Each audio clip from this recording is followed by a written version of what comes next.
नमस्कार, future express में आप सभी का स्वागत है। मैं हूं सुमित। बुधवार का दिन और भारतीय बाजारों में तेजी लगातार बनी हुई है और तेजी के साथ साथ मिड कैप, स्मॉल कैप, ये दोनों इंडिसेस अपने रिकॉर्ड स्तरों पर अब पहुंचते दिखाई पड़ रहे हैं। निफ्टी 0.5% ऊपर और 100 अंकों की बढ़त के साथ 19,447 445 के जोन्स में कामकाज करते हुए ऑलमोस्ट हाई के आसपास निफ्टी कामकाज कर रहा है। सेंसेक्स भी 0.5% ऊपर है। निफ्टी बैंक आज यहां से भी कुछ हद तक सपोर्ट है, रफली 1/4% के आसपास की बढ़त है। हालांकि इंडेक्स के कंपैरिजन में अंडर परफॉर्मेंस है, लेकिन फिर भी खरीदारी के साथ कामकाज हो रहा है। 1/4% की बढ़त यहां देखने को मिल रही है। इसके अलावा mid cap, small cap, star यहां पर है। मिड कैप इंडेक्स नए रिकॉर्ड स्तरों पर ऑलरेडी कामकाज करते हुए 1% की तेजी यहां देखने को मिल रही है। स्मॉल कैप इंडेक्स यहां पर भी तेजी बरकरार है और रिकॉर्ड स्तरों के आसपास ये भी ट्रेड कर रहा है। तो अभी डे हाई भी है और रिकॉर्ड स्तर भी है। तो दोनों इंडिसेस ब्रॉडर मार्केट्स में अच्छी खरीदारी के साथ कामकाज करते हुए 12,181 का जोन निफ्टी स्मॉल कैप में है। इससे साफ आपको दिखाई पड़ जाएगा कि एडवांस डिक्लाइन की स्थिति कैसी है। हर एक गिरने वाले शेयरों के सामने 3 शेयर जो कि तेजी में कामकाज कर रहे हैं। 2100 शेयर तेजी में और 732 शेयरों के अंदर गिरावट देखने को मिले। एडवांसेस स्ट्रांगली डिक्लाइंस के सामने कामकाज करते हुए। कंट्रीब्यूशन वाइज भी आज बैंक्स का कंट्रीब्यूशन थोड़ा बहुत दिखाई पड़ेगा और हेवी वेट पार्टिसिपेट कर रहे हैं। आईटी से आज कंट्रीब्यूशन आया तो इन्फोसिस 12 अंकों कंट्रीब्यूशन, टीसीएस भी हरे निशान में है, रिलायंस 11 अंकों कंट्रीब्यूशन, एक्सिस बैंक और एचडीएफसी बैंक दोनों मिला के 15 अंकों कंट्रीब्यूशन, 16 अंकों कंट्रीब्यूशन यहां से आता हुआ दिखाई पड़ रहा है। सामने ओएमसीज में प्रेशर है तो BPCL flat to negative, power grid 2 अंकों का नेगेटिव कंट्रीब्यूशन, एसबीआई और डॉक्टर रेड्डीज यहां से करीब करीब 1 अंकों का नेगेटिव कंट्रीब्यूशन आता हुआ दिखाई पड़ रहा है। तो मेजरली हेवी वेट आज मार्केट को सपोर्ट कर रहे हैं। आज हम बातचीत करेंगे राजेश पालविया सर से, हमारे साथ मौजूद है एक्सिस सिक्योरिटीज से। उनसे हम चर्चा करेंगे मार्केट्स को लेकर, राजेश जी की राय जानेंगे कुछ स्टॉक्स के ऊपर भी और सस्ता ऑप्शन भी हम उनसे आइडेंटिफाई करवाते हैं।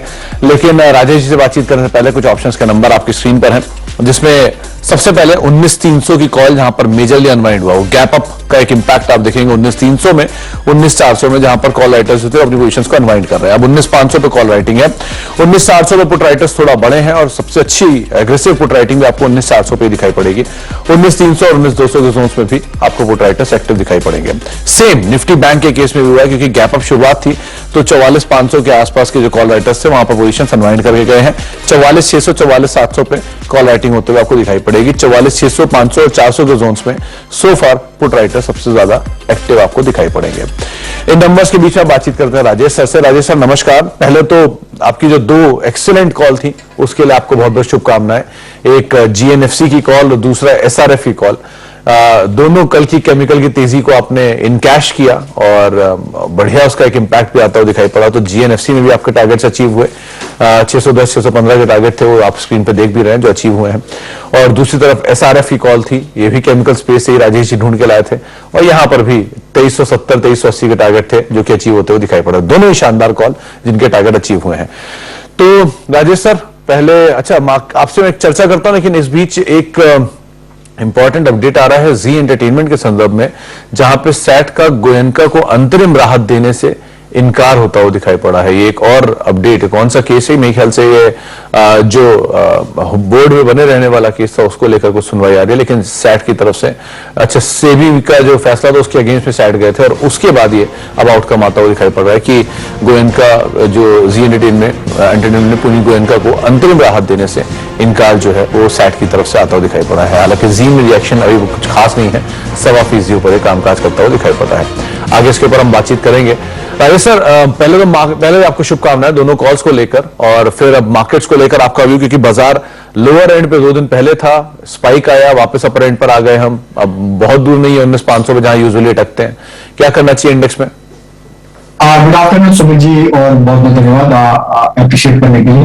तो देखिए बिल्कुल केमिकल थीम तो मार्केट में चल रही थी और वहां से 2 स्टॉक आइडेंटिफाई किए तो अच्छे मोमेंटम आए। मार्केट में भी देखें तो सीरीज के आखिरी पड़ाव पे देखें तो एक अच्छा रिकवरी का ट्रेंड यहाँ पे वापस इंडेक्स में बनते हुए दिखा है। हालांकि हमने थ्रू आउट द सीरीज देखे तो एक करेक्टिव मोड में ही था इंडाइसेस। दोनों इंडेक्स में करेक्शन देखने को मिला। ऑलमोस्ट 19,200 तक के लोअर साइड के लेवल निफ्टी ने टच किए और बैंक निफ्टी ने 43,600 के आसपास के लेवल टच करके वहां से एक अच्छा रिकवरी का ट्रेंड पिछले 2-3 ट्रेडिंग सेशन से बना है। हमें लगता है ये ट्रेंड एक्सटेंड होना चाहिए, क्योंकि अगर हम देखें कल के डेटा में भी और आज के डेटा में जो कॉल राइटर्स थे वो अपनी पोजीशन वापस कवर करते हुए दिख रहे, क्योंकि 19,300, 19,400 पे जो कॉल राइटिंग यहाँ पे एक्टिवेट होते हुए दिखी थी, वहां पे अब वो बैकफुट पे आते हुए दिख रहे, तो हमें लगता है एक्सपायरी पॉइंट ऑफ व्यू से ये मोमेंटम एक्सटेंड होते हुए दिखेगा और 19,500-550 तक के लेवल भी हमें लगता है कल तक आते हुए दिख सकते हैं। तो अब ऑलरेडी मार्केट 100 पॉइंट ऊपर है आज, अगर छोटा मोटा डिप मिलता है टुवर्ड्स 19,400 410 के आसपास अगर निफ्टी आती है तो वहां पे बाय इनिशिएट किया जा सकता है। सपोर्ट यहाँ पे जो बनते हुए दिख रहे हैं आपको डेटा के हिसाब से वो 19,350 के आसपास है, तो स्टॉप लॉस जो हम रखेंगे डिप्स में बाय करने का 19,360 के आसपास के स्टॉप लॉस रखेंगे। अपसाइड में 19,500 550 तक निफ्टी में हमें लगता है मोमेंटम एक्सटेंड होते हुए दिखेगा, यहां से शॉर्ट कवरिंग फर्दर और यहाँ पे प्ले आउट होते हुए दिखेगी एक्सपायरी पॉइंट ऑफ व्यू से। तो शॉर्ट कवरिंग थोड़ी और एक्सटेंड हो सकती है। 19,500 19,550 ये जोन आप निफ्टी में आते हुए देख सकते हैं। 19,360 का स्टॉप लॉस यहां पर मेंटेन करेंगे। राजेश सर अभी भी बाजार में तेजी की उम्मीद और जता रहे हैं मार्केट्स में। राजेश सर इसके अलावा अब निफ्टी बैंक, क्योंकि आज वहां पर भी अनवाइंडिंग है 44,500 की कॉल्स के अंदर, तो जो ट्रिगर है ये क्या शॉर्ट कवरिंग वहां पर और एक्सटेंड कराएगा 44,700 44,800? तो देखिए आज बैंक निफ्टी में 44,800 जो कि एक मेजर कॉल कंसंट्रेशन एरिया था वो एक सप्लाई जोन जैसा काम करते हुए दिखा है। अगर बैंकिंग स्टॉक्स के बास्केट को भी देखें तो मिक्स बिहेवियर है, सारे स्टॉक्स में मोमेंटम नहीं है, कुछ एक स्टॉक्स ही एक लीड लेते हुए दिख रहे हैं, तो पूरा बास्केट अभी यहाँ पे परफॉर्म नहीं कर रहा है। इसी के चलते देखने को मिल रहा है कि बैंक निफ्टी भी एक हायर साइड पे एक सप्लाई जोन पे अटकता हुआ दिखा है, तो 44,800 पे हमारी नजर है। ये लेवल क्रॉस होना काफी इंपॉर्टेंट रहेगा। अगर एक्सपायरी के पहले मतलब आज या कल के सेशन में हम 44,800 को क्रॉस करेंगे तो यहां से एक शार्प मूव और एक्सटेंड होते हुए दिखेगा जो कि 45,100 की तरफ बैंक निफ्टी को लेके जा सकता है। लेकिन अभी चांसेस डेटा के हिसाब से थोड़े लो लगते हैं, तो हमें लगता है ओवरऑल स्ट्रक्चर तो स्ट्रेंथ में ही है बैंक निफ्टी का भी। डिप्स ऑलरेडी यहाँ पे हायर साइड से आते हुए दिखी है, तो यहाँ पे 44,550 के आसपास बाय करने की सलाह रहेगी बैंक निफ्टी में। और यहाँ पे हम स्टॉप लॉस जो सजेस्ट करेंगे वो होगा 44,400 का। ये स्टॉप लॉस आज और कल के सेशन के लिए इंपॉर्टेंट लेवल है। 44,400 अगर नहीं टूटते लोअर साइड पे तो वापस बैंक निफ्टी एक अटेम्प्ट करेगा 44,800 की तरफ, और वो ब्रेकआउट कर लेता है तो शॉर्ट कवरिंग 45,000 की तरफ भी लेके जा सकती है। इमीडिएट टारगेट 44,800, स्टॉप लॉस है 44,400। 44,400 का स्टॉप, 44,800 का इमीडिएट टारगेट, 45,000 तक की पॉसिबिलिटीज दिखाई पड़ रही हैं। अब इंडिविजुअल कॉल्स, राजेश सर कहां पर आप तेजी देख रहे हो? कोई मंदी भी है क्या? नहीं सुमित जी, मंदी तो नहीं करना क्योंकि स्ट्रक्चर बुलिश है। 19,200 टूटते तो जरूर हम मंदी के कुछ स्टॉक्स आइडेंटिफाई करते, बट ओवरऑल टेक्सचर बुलिश है। तेजी के ही स्टॉक्स है। पहला स्टॉक है इंडियन होटल, काफी स्ट्रॉन्ग ब्रेकआउट वीकली चार्ट पे बनते हुए दिखा। डेली सेटअप पे भी देखेंगे तो आज के सेशन में काफी अच्छे मोमेंटम यहाँ पे आते हुए दिखे, एक शॉर्ट कवरिंग यहाँ पे बनते हुए दिख रही है, तो इंडियन होटल फ्यूचर बाय करने की सलाह है। अपसाइड के टारगेट एक्सपेक्ट कर रहे हैं हम इसमें 425 से लेकर 430 तक के स्टॉप लॉस लगाना होगा। और ये भी रहेगा कि ये स्टॉक्स अब सितंबर फ्यूचर में बाय करें, तो यहाँ पे जो स्टॉप लॉस रहेगा सितंबर फ्यूचर के लिए वो होगा 400 रुपए के आसपास, तो 425 430 तक के टारगेट एक्सपेक्ट कर रहे हैं इंडियन होटल सितंबर फ्यूचर में। वही जो दूसरा स्टॉक बाय करना है वो ऑटोमोबाइल स्पेस से, और जिसमें ब्रेकआउट हुआ है वो है टीवीएस मोटर। यहाँ पे भी सितंबर फ्यूचर बाय करना है टीवीएस मोटर का। अपसाइड के टारगेट हम एक्सपेक्ट कर रहे हैं इसमें 1465 से 1480 तक के। स्टॉप लॉस होगा करीब 1400 के आसपास। स्टॉक में काफी अच्छा मोमेंटम बना है कल के सेशन से, और आज फॉलो अप बाइंग है। स्टॉक ने प्रीवियस स्विंग हाई का ब्रेकआउट किया। टीवीएस मोटर यहाँ पे काफी प्रॉमिसिंग लग रहा है। तीसरा स्टॉक जो बाय करना है वो है रियल एस्टेट स्पेस से। डीएलएफ के सितंबर फ्यूचर पे बाय करने की सलाह है। 504 के आसपास ट्रेड कर रहे हैं, इसमें हम एक्सपेक्ट कर रहे हैं ये मोमेंटम एक्सटेंड होता हुआ दिखेगा, और 525 530 तक की अपसाइड के टारगेट प्रोजेक्ट कर रहे हैं। स्टॉप लॉस रखेंगे करीब 490 के आसपास।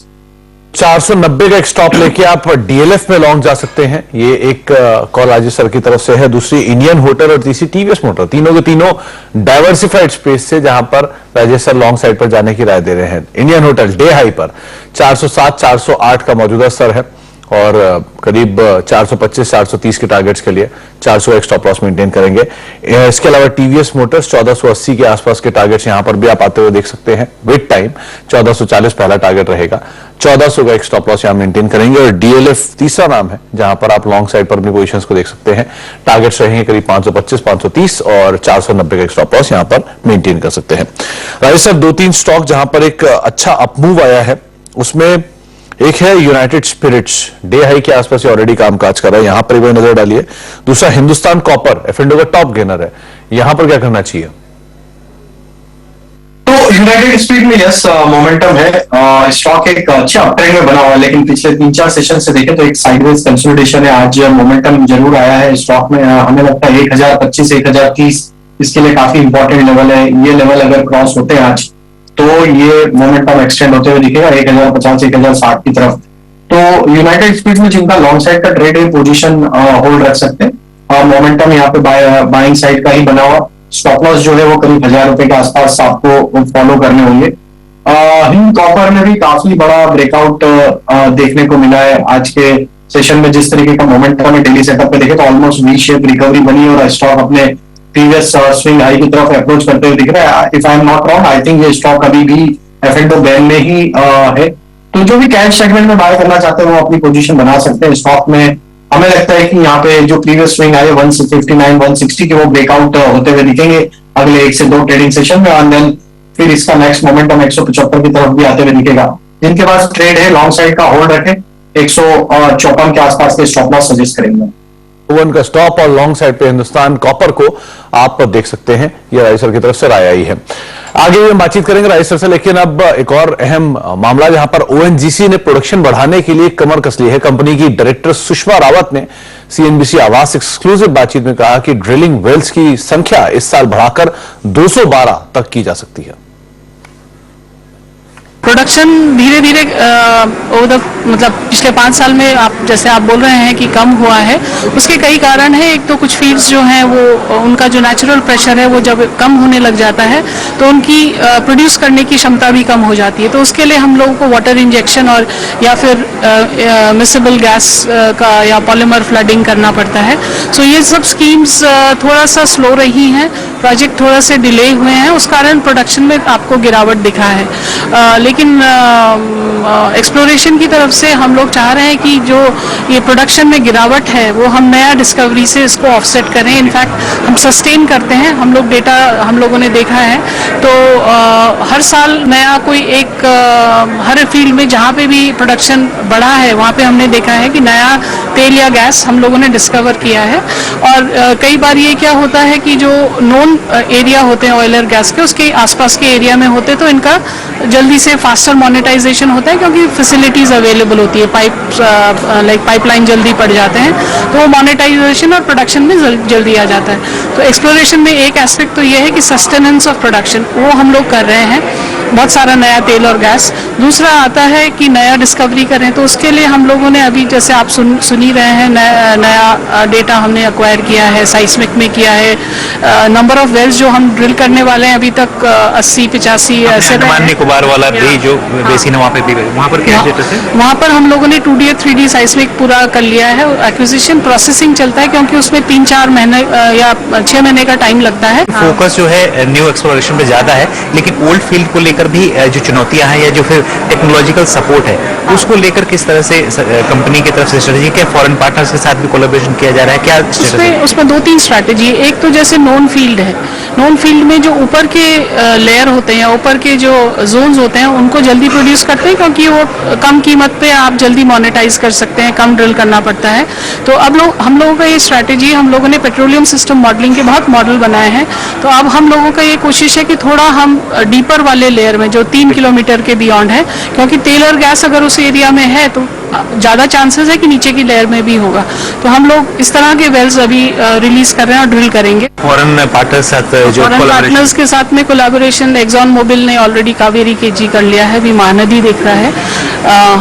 जॉइंट स्टडीज हम लोगों की टेक्निकल GNG स्टडीज चलती रहती हैं, डेटा प्रोसेसिंग। जैसे पुराने वेल में प्रोडक्शन में कमी आने की जो प्रॉब्लम है, साथ ही साथ नए वेल नए एक्सप्लोरेशन है, इसमें कंपनी की तरफ से कितना खर्च करने का प्लान है आने वाले दिनों में, कितना इस पे फोकस रहेगा अगर कैपेक्स की बात करें? केपेक्स का अगर देखें तो नए वेल्स में तो एक्सप्लोरेशन में तो हम लोग अभी जैसे 9000 करोड़ के करीब हम लोगों का आता है, क्योंकि एक्सप्लोरेटरी ड्रिलिंग में खर्चा होता है और साइस्मिक एक्विजिशन प्रोसेसिंग में।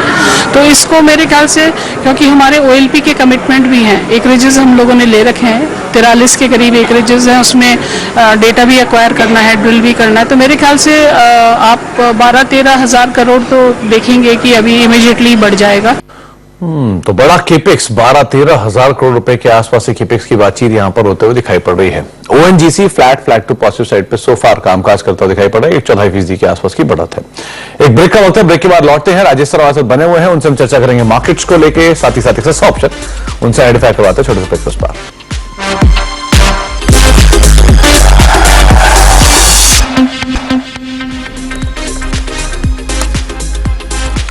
अब फ्यूचर एक्सप्रेस और मार्केट्स में तेजी बरकरार है। DI के आसपास ही इंडेक्स अभी भी कामकाज कर रहा है। 102 अंकों की बढ़त, 0.5% के आसपास का उछाल यहां पर देखने को मिल रहा है। Rajesh sir, perfect setup long side पर दिख रहा है। तो आपका सस्ता ऑप्शन कौन सा चुना आपने? बिल्कुल, सेटअप लॉन्ग साइड का है। जो स्टॉक चुना है वो भी तेजी के लिए ही चुना है और उसमें जो ऑप्शन है वो रहेगा ACC का 2000 की स्ट्राइक का सितंबर सीरीज का ऑप्शन बाय करने की सलाह है, कॉल ऑप्शन। रैशनल ये रहेगा ACC में अगर हम देखें तो पिछले 2 वीक से एक अच्छा बाइंग इंटरेस्ट बनते हुए दिखा है और स्टॉक अपने एक मल्टीपल सप्लाई जोन को आज पेनिट्रेट करते हुए दिखा है। 200 डे मूविंग एवरेज को भी आज रिगेन करते हुए दिखा है। तो ACC का 2000 के स्ट्राइक का कॉल ऑप्शन सितंबर सीरीज का बाय करना है। 78 के आसपास ट्रेड कर रहा है। इसमें हम अपसाइड के टारगेट जो प्रोजेक्ट कर रहे हैं वो आना चाहिए करीब 115 से लेके 120 तक के अपसाइड के टारगेट इसमें आते हुए दिख सकते हैं। स्टॉप लॉस जो रखना होगा वो करीब होगा 60 रुपीज के आसपास। तो हमें लगता है ACC में जो मोमेंटम बना है और एक कंसोलिडेशन रेंज का ब्रेकआउट जो डेली चार्ट पे आते हुए दिख रहा है, ये टारगेट 2050 की तरफ ACC का आते हुए दिखेगा। तो ये ऑप्शन में एक अच्छा मोमेंटम 115-120 की तरफ आते हुए दिख सकते। गोइंग फॉरवर्ड अच्छे पिकअप भी आ सकते हैं डिमांड को लेके और ऑफ टेक को लेकर। ऐसी बातचीत मार्केट में होनी शुरू हो गई है। लेकिन राजेश सर, आपने ACC को चुना, अंबुजा क्यों मिस किया? अंबुजा में कैसा लग रहा है सिचुएशन? और देखिए, अंबुजा भी यहाँ पे प्रॉमिसिंग ही लग रहा है और हमें लगता है कि अंबुजा पे भी फोकस रखना चाहिए। सेम ऑलमोस्ट सिमिलर स्ट्रक्चर है, लेकिन ACC 1 नॉच बेटर है। उसमें प्राइस एक्शन जिस तरीके से ऑलरेडी यहाँ पे बनते हुए दिखा है, तो हमें लग रहा है ACC यहाँ पे आउट परफॉर्मेंस दिखा सकता है।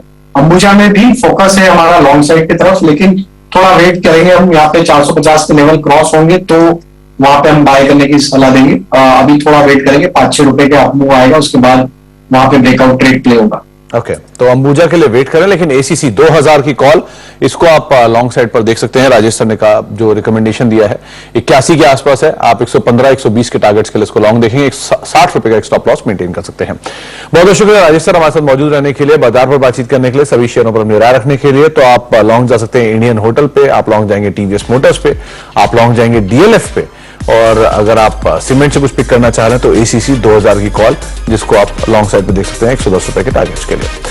इसी के साथ अब फ्यूचर एक्सप्रेस को समेटेंगे। एक ब्रेकआउट था, ब्रेक के उस पार सास बहू और सेंसेक्स आशीष वर्मा के साथ।